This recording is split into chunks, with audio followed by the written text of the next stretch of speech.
Okay. Okay, Wilf, go for it. Oh, good evening, Don't be shy. ladies and gentlemen. It's a pleasure being here.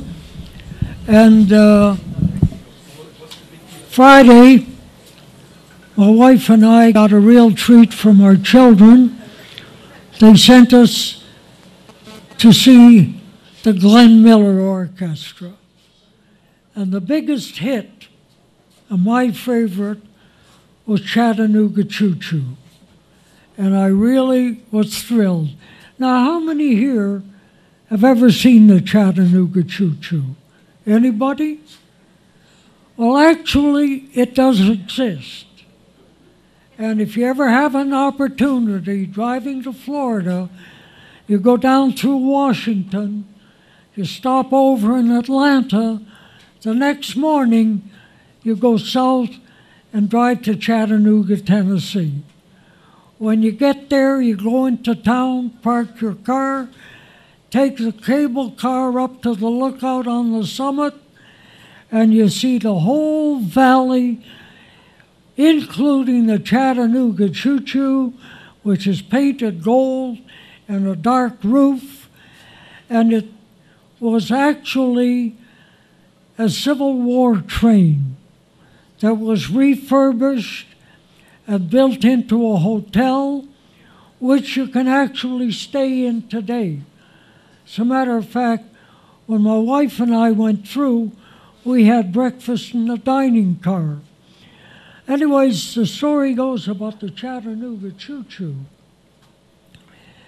is when it first started, it didn't have the amenities that we have today, such as hair dryers, shoe shine machines. So it's customary to put your shoes outside the door. The porter picked them up in the night, polished them, brought them back, and they were nice and ready for the guests. Story goes, this guest put out a practically new pair of shoes. When he went to retrieve them in the morning, there was this scruffy cat tearing chunks out of the new shoes. He was really upset, called the front desk, and they said they would send somebody around to try and get the situation corrected. About 15 minutes later, there's a knock on the door. Goes, opens the door. There's two guys standing there holding this mangy cat. And they said to him, "Pardon me, boy, is this the cat that chewed your new shoes?" Okay. You didn't. And I had the opportunity, did I mention it was my anniversary on Friday? And my kids got us tickets for the Glenn Miller Orchestra, and they played that, and I was really thrilled. Anyways, three guys, a Frenchman, an Italian, and a Jewish guy, were talking about their love-making techniques. The Frenchman says, "Well, when I want to make love to my wife, I get nice, fresh, creamery butter, I warm it up, massage my wife with it, and then we make love. She can moan or groan for 20 minutes. The Italian says, "Well, I'm a don't use a creamery butter. I'm a use a nice virgin olive oil. I warm it up, massage my wife. She can moan and groan for half an hour." Jake says, "Well," he says, "I don't use butter and I don't use olive oil. I use nice, warm chicken schmaltz. The last time I spread it over my wife and we were finished, she didn't stop yelling for an hour." They said, "Come on, what could you do to make her yell for an hour?"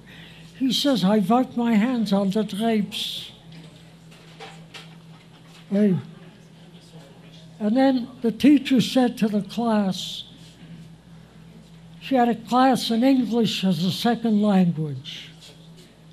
So she had a Frenchman, an Italian, and a Spaniard in the class.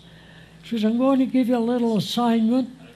When you come back Monday, I want to give you a small paragraph using the words pink, green, and yellow. Monday, they're sitting there. She says to the Frenchman, Francois, did you complete your assignment? Oh, oui, mademoiselle. I wake up very early in the morning. I go to the window. I watch the sun rising pink on the horizon. By noon, it is full yellow, shining on my green grass. Very good, Francois. The Italian guy says, well, he says, I don't get up like a Francois. When I get up, the sun is already full yellow, shining on my pink flowers, on my green grass.